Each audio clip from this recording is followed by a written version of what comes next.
Bonsoir Richard Ferrand, merci d'être avec nous. Vous êtes secrétaire général d'En Marche, député socialiste du Finistère. Florian Philippot, vice-président du Front National, député européen. Vous étiez tous les deux au meeting de votre champion respectif. On va écouter un extrait de chacun d'ailleurs pour mettre un petit peu l'ambiance de la journée, qui était une ambiance effectivement d'interpellation, de duel à distance entre ces deux candidats à 6 jours maintenant du second tour, 4 jours de campagne concrètement. On les écoute. Aujourd'hui, l'adversaire du peuple français, c'est toujours le monde de la finance. Mais cette fois, il a un nom, il a un visage, il a un parti, et il présente sa candidature, et tous rêvent de le voir élu. Il s'appelle Emmanuel Macron. Nous en avons fini avec cet ordre ancien, et nous devons aller au bout de la refondation politique en cours. Face aux injures, face à l'obscénité du Front National, nous allons construire et nous allons refonder. Alors voilà, peut-être déjà l'accusation principale, le pilonnage par Marine Le Pen. On va le faire par ordre chronologique. Ce matin, Emmanuel Macron, c'est le candidat de la finance. Richard Ferrand, qu'est-ce que vous répondez? Écoutez, moi j'ai suivi ces deux meetings, l'un à la télévision, l'autre sur place. Je crois que à la fois la forme et le contenu a permis de montrer le vrai visage des deux candidats. On a d'un côté un visage qui est haineux, c'est celui de Marine Le Pen qui n'a cessé débiter des imprécations, des caricatures, avec beaucoup de haine au fond, avec une volonté de diviser, d'opposer les Françaises et les Français, là où Emmanuel Macron a tenu un discours de rassemblement, en disant d'ailleurs que depuis dimanche dernier, il n'est plus le candidat d'En Marche, il est le candidat de tous les progressistes, et il sera, nous l'espérons en tout cas dimanche, le candidat de toutes les Françaises et de tous les Français. Et donc il me semble que les téléspectatrices et les téléspectateurs gagneraient à regarder encore ces deux meetings pour voir à quel point la stratégie du Front National, c'est de prospérer sur le malheur, là où Emmanuel Macron cherche plutôt de travailler au bonheur pour les Français. On voit bien que prospérer sur la misère, sur la haine et sur la division, c'est ça la stratégie du Front National. Réponse. Oui, j'invite les Français à regarder les deux meetings. Ils verront du contenu politique concret d'un côté avec Marine Le Pen, et du vide, comme d'habitude, du marketing de l'autre côté avec Monsieur Quoi, Macron. par exemple, de concret? Ce qui est assez amusant, c'est dans l'extrait qu'on vient de voir. Qu'est-ce qu'il y a eu de concret? Attendez, je vous ai pas coupé, on va s'écouter pour nos téléspectateurs. Non, mais on va y revenir, Monsieur Macron, on va y revenir. Monsieur Macron parle de la refondation. Au premier rang de son meeting, il y avait Ségolène Royal. Il y a mieux quand même comme refondation, un ministre sortante. Vous-même, vous êtes un exemple, vous êtes député socialiste depuis je ne sais combien de temps et au PS depuis 5 ans. Oui, et au PS depuis 22 ans. C'est mon premier mandat. Votre projet, ne dites pas en fait, n'importe quoi. votre projet, c'est la continuité du bilan. Monsieur Macron, c'est ça qui apparaît dans cette campagne, c'est le candidat de Hollande. D'ailleurs, on entend presque plus Hollande dans cette campagne d'entre-deux tours que le candidat lui-même. Donc Macron, c'est le candidat sortant. Je crois que ça y est, c'est maintenant acquis, c'est le candidat sortant, c'est le candidat de François Hollande, et sa majorité, ce serait essentiellement, comme vous en êtes un exemple, mais tous mes interlocuteurs d'En Marche sont toujours des députés socialistes sortants. Donc en fait, l'astuce du système socialiste, c'est de se renommer En Marche. Voilà, ça, je pense que c'est intéressant de le savoir, parce qu'il faudrait que les Français aient bien conscience qu'ils ont détesté ce président et ce gouvernement et ce quinquennat. Ils risquent de l'avoir sous des attraits nouveaux avec Monsieur Macron. La réponse de Richard Ferrand. Juste sur le fond, pourquoi candidat de la finance? Attendez, on va y revenir. Il n'a échappé à personne que précisément Emmanuel Macron et En Marche sont parvenus à rassembler les socialistes, des gens de la droite. Je peux parler de Monsieur Dutreil, de Monsieur Delevoye, je peux parler de Jean du système depuis François 30 ans, Bayrou, ça. Jean Arthuis. Je peux aussi citer des gens d'autres horizons. Donc rassembler je veux dire, c'est toute la politique française depuis 30 ans. Quant à vous, je vous rappelle que en matière de renouvellement, ça fait 40 ans que la PME Le Pen est présente à l'élection présidentielle, d'abord avec le papa, maintenant la fille, et demain la petite fille. D'ailleurs, aujourd'hui, on a eu 2 meetings Le Pen. On a eu Monsieur Le Pen père qui a fait son meeting, Madame Le Pen fille qui a fait son meeting, et chacun a rivalisé de propos, y compris quasi orduriers. Je vous rappelle quand même que Monsieur Le Pen père a mis en cause Monsieur Macron au motif que, parce qu'il n'aurait pas d'enfants, alors qu'il en a, et il a des petits-enfants, il ne pourrait pas ainsi voir l'avenir. Depuis quand attaque-t-on quelqu'un Depuis quand attaque-t-on quelqu'un sur sa vie, sur sa capacité si ça vous a pas échappé, on l'a exclu. Vous avez exclu qui? Mais vous reniez le père Le Pen, alors c'est ça que vous dites? Mais moi j'ai jamais été proche du, comme vous l'appelez, du père Le Pen ou oui, mais enfin, Jean-Marie l'héritière, c'est votre candidate? Je sais pas ce que ça veut dire. Il n'y a pas d'ADN en politique. Non, mais l'héritière rentrez pas dans ce genre l'héritière du Front National. Moi, vous savez, les idées du Front National. Une femme est indépendante. Les partis frères aujourd'hui en France, une femme n'est pas que. C'est bien cela. Une femme n'est pas que fille de ou l'héritière de Jean-Marie Le Pen et de son parti, c'est votre Florian candidat. Philippot. Florian Philippot. Monsieur Macron lui cache son papa. Il s'appelle François Hollande, le papa de Monsieur Macron. Bon, voilà. Alors, si on arrêtait de parler de famille et qu'on parlait de fond, ça c'est une réalité puisqu'il a été son ministre et son principal conseiller au moment où vous faisiez la loi El Khomri. Revenez sur le fond. C'est intéressant parce que Monsieur Macron a confirmé aujourd'hui, d'ailleurs il a répondu donc à Jean-Luc Mélenchon, il a dit il y aura bien une grosse réforme du Code du travail, donc une loi El Khomri puissance 10, prise par ordonnance. Très rapidement dans son mandat. Ça veut dire quoi? Ça veut dire qu'il n'y aura même pas de débat parlementaire. Donc si les Français aiment la loi El Khomri, il faut voter pour Macron. Nous, on va l'abroger. Candidat de la finance parce qu'il veut baisser... Ah si. Non, ça n'a rien à voir. Ça, c'est ce que demande la finance. Vous allez répondre. Le candidat de la finance parce qu'il veut baisser les ISF des plus riches. Il veut enlever le capital financier. Alors, les calculs ont été faits. Ça veut parfois diviser par 4 ou par 5 les plus gros ISF. Candidat de la finance parce qu'il veut augmenter la CSG, par contre, pour tout le monde, y compris les retraités qui, eux, n'auront aucune compensation. C'est inexact. Aucune compensation pour 60% des retraités. C'est votre économiste qui l'a dit. 40%, s'il vous plaît. Bah d'accord, 60% des économistes qui vont s'appauvrir, des retraités qui vont s'appauvrir. C'est quand même extraordinaire. Et les cotisations sociales vont diminuer de 3%. Plus d'un retraité sur deux va être appauvri immédiatement. Candidat de la finance, parce que moi je vois Madame Parisot qui candidate pour être Premier ministre, Monsieur Attali, etc. D'ailleurs, c'est qui, ça sera qui le Premier ministre de Monsieur Macron? Alors, réponse sur le candidat de la finance, réponse sur le candidat de la finance et sur le Premier ministre. Il faut savoir à quelle sauce les Français vont être mangés. Allez-y, Monsieur Ferrand. Est-ce que ce sera Madame Attali? Alors, Monsieur Ferrand. Ou Monsieur Attali, pardon, ou Madame Parisot. Allez, Monsieur Ferrand. On va essayer d'arrêter les divagations. Alors, Madame Parisot est candidate. Monsieur Philippot. D'abord, deux choses. Elle a précisé que c'était pas... Mais il ne donne pas le nom du Premier ministre. Le Pen, elle, c'est la candidate des monnaies. Puisque depuis 2 jours, on a une monnaie commune, on sort de l'euro, on ne sort plus, il y a le franc qui revient, qui ne revient pas. J'ai entendu 5 versions, selon que j'entends Monsieur Philippot, Madame Maréchal Le Pen, Madame Le Pen elle-même, Monsieur Dupont-Aignan. Donc il y a quelqu'un qui dans 4 jours souhaite, ou 5 jours, souhaite devenir président de la République et qui est dans l'incapacité de dire quelle serait la monnaie. Alors, on va revenir sur le Premier ministre, mais répondez peut-être sur l'euro. Attendez. Là, la confusion Cette question sur l'euro, elle est intéressante parce qu'on y est revenu. On a retrouvé effectivement, on a entendu. Je vous propose d'écouter Marion Maréchal Le Pen. Elle était au micro d'Apolline. C'est bien, il dit et c'est prêt. Non. Attendez. Mais non, la question de l'euro, elle était de toute façon une question. Le scénario est bien organisé. Allons-y. Allons-y. Après les élections italiennes qui se tiendront en 2018, nous espérons voir émerger la force de nos alliés là-bas. Eh bien, nous entamerons des négociations qui pourront prendre plusieurs semaines. Et si, nous obtenons toutes ces libertés, nous reviendrons ensuite devant les Français en disant voilà ce que nous avons obtenu. Soit vous êtes satisfaits et nous partons dans ce nouveau cas, dans cette nouvelle Europe, soit vous n'êtes pas satisfaits et dans ce cas-là, vous pouvez sortir de l'Union européenne, comme l'a fait d'ailleurs le Royaume-Uni. Alors, qu'est-ce que vous répondez? C'est très clair. Alors, vous êtes d'accord, c'est-à-dire que ça sera... Non, mais attendez, Monsieur Ferrand, c'est une information ce soir qu'on sache exactement ce qui va se passer là-dessus. Ça veut dire, l'Europe aujourd'hui, c'est un échec total. Ça nous conduit rapidement vers la Grèce.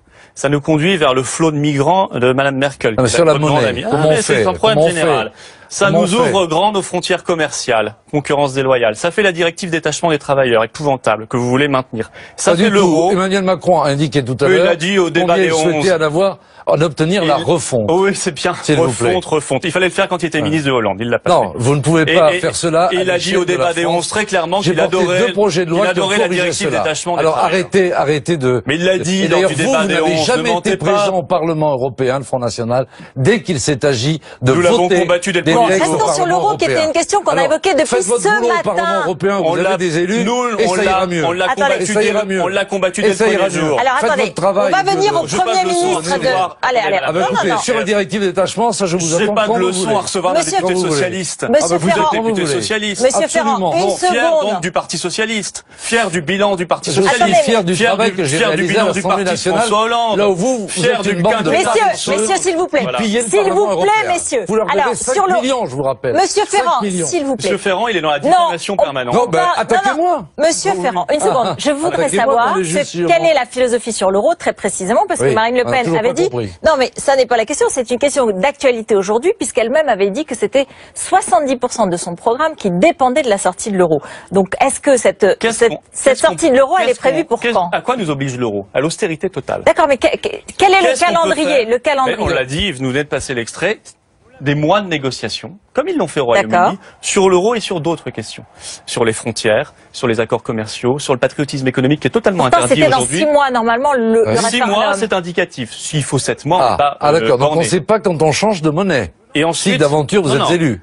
Il y aura un référendum, On ne sait pas. monsieur Ferrand. Parce que nous, on est démocrates. Oui, on n'est pas ça, comme vos ça, amis, j'ai remarqué, comme ça. vos Alors amis ça, du Parti pour être Socialiste, qui ont démocrate, c'est vrai que vous êtes piétiné, des modèles. vos Des amis du modèles Parti de Socialiste, démocratie. vos amis du Ça, PS y a ont pas de doute. piétiné le référendum Il y a sur la pas de doute Constitution européenne là-dessus. en 2005. Ils ont fait passer le traité de Lisbonne. Vos amis du Parti Socialiste, tous ceux qui aujourd'hui sont Le avec traité de monsieur Lisbonne n'a Macron, jamais été soumis dont à Ségolène référendum. Royal, qui Enfin, était au vous premier racontez rang, des histoires. Ségolène Royal, qui était au premier rang du Vous ministre. regrettez la présence de Ségolène Royal au premier rang? Mais Mais pas elle est du tout. illustrative. Alors, Mais oui, non, pas est-ce du que tout. c'est Attendez, le je voudrais renouvellement? quand même- je Est-ce que voudrais c'est le pas me renouvellement? dérober à la question La sur le prochaine Premier fois, il y aura Mais on ministre. va y venir, on va y Parce venir, que on va y je voudrais venir. répondre à monsieur On va y venir, Philippot. mais répondez-moi sur Ségolène Royal Oui. peut-être, et sur un certain nombre de représentants, effectivement, de la politique Elle de sera au ces gouvernement dernières aussi. années. Non mais écoutez, Elle sera ministre ou Premier ministre. depuis que nous avons créé En Marche, 250 000 citoyens venant de tous horizons ont décidé de s'engager. Ensuite, que des Mais arrêtez avec personnalités cette fable, hein. qui sont repérées par les médias viennent à tel ou tel 250 000 à clics tel sur ou un tel site. écoutez, arrêtez. Mais oui. Non, non, mais Respectez, laissez, s'il vous laissez, plaît. non, mais, Oui. Respectez, Il y s'il a vous pas plaît, d'adhérents. les marcheuses et les marcheurs Mais on les qui se voit sont jamais, vos marcheurs et vos engagés marcheuses. avec nous. Non, Florian les Philippot, salariés de laisse- Whirlpool, on n'a jamais Respect, ça vu vous un. change. Florian Philippot, Ça s'il vous vous plaît, changerait. on va écouter ce que dit Les salariés Monsieur de Ferrand. Whirlpool n'ont jamais vu Par un marcheur ou une marcheuse. par conséquent, jamais. lorsque Jamais. des personnalités d'horizons politiques différents se joignent à nos meetings pour venir soutenir notre candidat, ils sont évidemment les bienvenus.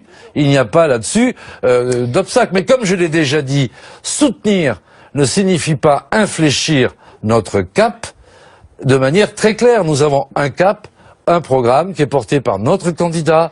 Nous avons posé des règles sur notre fonctionnement. Point. Alors. Après, celles et ceux qui veulent soutenir Emmanuel Macron, nous briguons une très grande majorité. Donc, sachez, nous allons Alors, exclure. Alors, Ce sera est-ce qui, son Premier ministre, alors que parmi ceux qui étaient présents aujourd'hui, il y a le futur Premier ministre Emmanuel Alors, Macron? je vais donc vous répondre à cette question qu'il serait temps que le Front National, depuis d'ailleurs que vous êtes à coquiner avec un pseudo-gaulliste, vous appreniez juste à respecter les institutions C'est facile, ça. de la Il faut un nom. Cinquième République. Il faut un nom.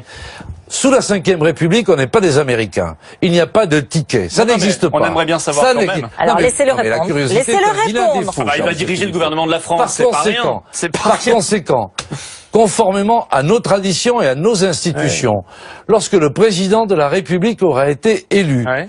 et qu'il sera installé, il procédera à la nomination De Ségolène Royal. de son Premier ministre qui ensuite lui proposera des ministres. Cela s'est fait avec le qui général de Gaulle, Mais qui avec Valéry Giscard d'Estaing, avec François Mitterrand, avec Nicolas Sarkozy et avec François Hollande et Jacques Chirac. Alors vous voyez, respectez juste la Constitution. Je sais que c'est pas dans vos habitudes. que la Vous êtes différence- en permanence à vouloir La modifier des différence, règles c'est à que votre guise. Nous connaissions les entourages de ces présidents. Il n'y avait pas de surprise. Que Chirac nomme Juppé, c'était pas surprenant. Que Hollande nomme Ah ben Valls vous avez ou des Hérault, entourages de c'est- fraîche date. Mais vous, dans Monsieur votre entourage, Dupont-Aignan, ça va de il Robert vient- à Alain Madelin, Oui, en passant par oui, Ségolène Monsieur Royal, Philippot, Monsieur Attali, Madame votre Parizeau. encourage. Alors, qui va Non, sortir du oui. chapeau Attendez, Macron ça fait- Quelle ça vieille fait- lune du système va sortir ça du fait chapeau 7-8 Macron jours. C'est un vrai Ça sujet, fait 7-8 jours que Monsieur Dupont-Aignan et Madame Le Pen disaient leur désaccord absolu. Ah bon, sur Et là, quoi soudain, Sur quoi on était en désaccord il arrive. On a il toujours arrive été et on en dit, accord. chic, j'ai trouvé un Premier ministre. On a toujours été en La accord. belle affaire. En voilà un qui a déjà perdu au premier tour. Maintenant, il a le déshonneur en trahissant le gaullisme historique. Ah bah, Alors, vous vous expliquerez voyez, ça vous à voyez, Marie-France Garot, quand, gaulliste historique qui nous soutient et qui appelle à voter Marine Le Quand Pen. vous êtes, Voilà. vous, à coquiner avec un pseudo-gaulliste pour violer les règles et les traditions de la Cinquième République, ça montre bien ce que vous êtes. Vous avez une tendance naturelle à l'usurpation et à la dénaturation des textes fondamentaux qui régissent notre Donc, Monsieur République. Est-ce que, Ferrand. Monsieur Ferrand, est-ce que Emmanuel Macron connaît le nom de son Premier ministre? Ben, vous lui demanderez. Je lui ai déjà demandé, Eh bien, mais écoutez, vous le savez, enfin, vous Ah non, moi, savez je ne le s'il sais l'a pas. décidé. Je ne le sais pas parce que, figurez-vous que je sais, moi, que c'est de la compétence exclusive du président élu. Et vous ne trouvez pas, vous, un peu arrogant que Madame Le Pen, une semaine avant le scrutin, considère qu'au fond, les Français se sont prononcés, et elle fait sa petite popote avec Monsieur Dupont-Aignan, et elle nous annonce, elle sort du chapeau et elle dit, voilà mon Premier ministre. Mais il faut respecter le vote des Français, il faut être humble avant le second tour, il faut faire la campagne jusqu'au bout. Et c'est quand les Français vous ont élu, quand ensuite le Conseil constitutionnel c'est quand même mieux de le savoir avant de voter, non ? Après, on peut plus voter. À vérifier la qualité de votre élection, que vous êtes investi, que vous procédez aux nominations. Alors, il est temps de revenir sur terre et de respecter la France. Donc on peut avoir Jacques Philippot, Attali, on peut avoir Laurence Parisot, on peut avoir Mme Royal, on peut avoir Monsieur Valls, on peut avoir Monsieur Hollande. Arrêtez de jeter des noms comme ça. Pourquoi je dois arrêter de jeter des noms? Mais parce que c'est une façon de porter atteinte à la dignité de tous les gens. Laissez, attendez. Au contraire, c'est très digne d'être Premier ministre de la France. Bien sûr, mais moi je lance des noms et je demande si un de ces noms peut être le Premier ministre de Monsieur Macron, c'est tout. Il n'y a pas d'indignité là-dessus, Madame. Florian Philippot. En tout cas, ce ne sera pas vous. On peut rassurer les Français. Ah ben heureusement. Moi, j'ai pas envie de le Premier ministre d'un banquier. Non, en revanche, d'une héritière, ça vous dérange pas. Enfin, le banquier. Quand t'es un banquier, vous savez, il y a 370 000 Français qui travaillent dans la banque. Ne m'intéresse pas du tout. Vous feriez bien de les respecter. Il y a 370 000 Français qui tous les jours travaillent. Moins banquier d'affaires chez Rothschild. Il y en a un peu moins. Non, mais vous feriez bien d'avoir un peu de respect pour les gens qui travaillent. Les agents de banque, vous savez, ils votent souvent pour nous. On ne peut pas dire que les représentants du Front National est un CV qui démontre qu'ils aient travaillé dans le privé, dans le public et servi la France. Et c'est un apparatchik socialiste comme vous qui me dites ça. Je ne suis pas l'apparatchik, monsieur. Oui, vous êtes un apparatchik. Depuis mes 18 ans, j'ai une feuille de paye, moi. Montrez-la, la vôtre. Qui êtes-vous? Mais moi, j'ai été fonctionnaire, monsieur. Oui, d'accord. Énarque, bien entendu, fonctionnaire et moi salarié. Énarque, c'est gênant, il faut le dire à votre candidat. Alors, Florian Philippot. Laissez d'un temps et respectez. Socialiste. Florian Philippot. Comme tous les En Marche, vous êtes tous des apparatchiks socialistes. Florian Philippot. Monsieur, vous permettez? Tous. Florian Philippot, aujourd'hui, qu'est-ce qu'a proposé Madame Le Pen? Ok. On le sait. Qu'est-ce qu'a proposé Madame Le Pen aujourd'hui dans son discours? Elle a beaucoup pilonné son adversaire à toutes les secondes, mais est-ce qu'elle n'a pas limé, est-ce qu'elle n'a pas atténué la portée de son programme, notamment sur l'Europe? Peut-être pour mieux s'entendre avec Nicolas Dupont-Aignan, peut-être pour plus s'adresser aux électeurs de la droite, aux électeurs de Jean-Luc Mélenchon. Mais apparemment, on a eu le sentiment en analysant son discours que ce n'était pas dans la proposition qu'elle était aujourd'hui. Elle était plutôt dans l'attaque de son adversaire. Non, il fallait bien écouter. Elle a parlé de la revalorisation des petites retraites, de l'allocation adulte handicapé. Nous avons repris une proposition d'ailleurs avec grand plaisir de Nicolas Dupont-Aignan sur l'idée d'une aide fiscale pour les familles qui ont un enfant en situation de handicap. C'est une excellente mesure et nous l'avons reprise dans le projet. Elle l'a exposé. C'est dans notre programme depuis les origines. Je vous le signale. On n'entend pas grand-chose chez vous. Oui, c'est-à-dire vous savez pas lire. Il s'agit de nos propositions. Nous avons dit, par exemple, en matière d'écologie, qu'il fallait mettre fin au grand traité de libre-échange que vous soutenez comme le CETA pour faire de la relocalisation des circuits courts. Nous en parlons de ça aujourd'hui. Nous avons dit aujourd'hui l'examen par des scientifiques on voulait arriver à un pour mesurer l'impact avant de décider. Nous avons dit aujourd'hui pas tout le temps. Nous avons dit aujourd'hui plutôt de s'occuper du statut de la première dame comme le fait monsieur Macron, on s'occupera du terrorisme islamiste, on aura un solde migratoire à 10 000 par an, 15 fois moins qu'aujourd'hui, on retrouvera des frontières nationales. Par miracle. On abrogera la loi El Khomri que vous voulez aggraver. Par miracle, pas du tout, et notre souveraineté nationale nous permettra par exemple de faire du patriotisme économique, de donner aux PME françaises un avantage. Vous voyez, ça, de taxer les importations par une TVA Le Pen qui sera répercutée. Pour quelqu'un et ensuite on ne pourra pas exporter puisque les pays nous rendront la même, voyez-vous. En termes d'ordre, vous savez, moi, dans ma circonscription, il y a l'entreprise d'où c'est 500 000 tonnes de poulets qui sont exportés au Moyen-Orient. Si demain vous mettez des taxes, eh bien il y aura les taxes à l'inverse et ce sont les paysans du Finistère et 2000 ouvriers que vous mettrez au chômage. Non, arrêtez de leur voilà faire ce qu'est votre nationalisme imbécile. Aujourd'hui, ce qui se passe, pour quelqu'un de bienveillant, vous êtes beaucoup dans l'injure, monsieur. Non, je dis un nationalisme imbécile, je parlais pas de vous. Alors, vous parliez de propos orduriers. Est-ce que vous condamnez ce soir Stéphane Guillon, qui est un des soutiens de monsieur Macron? Monsieur Guillon n'est pas un soutien de monsieur Macron. Il appelle à voter contre Marine Le Pen et il a ils sont nombreux, vous savez, il a joué dans un trait d'humour sur le décès de la maman de Nicolas Dupont-Aignan qui a eu lieu il y a 3 jours. Vous condamnez ça? Je l'ignorais, mais si tel est le cas, je le condamne bien sûr. D'accord, très bien. Merci beaucoup. Monsieur, Merci beaucoup. Et Benjamin Biolay ne viendra plus à vos meetings. Je n'ai pas cette information. Celui qui a menacé et qui a injurié Nicolas Dupont-Aignan. Vous qui aimez le maîtrisez vos soutiens. Vous voulez me faire maîtriser vos soutiens. Et vous maîtrisez vos partis frères qui sont peuplés de néo-nazis en Allemagne, en Autriche et ailleurs. Merci beaucoup. Merci à tous les deux.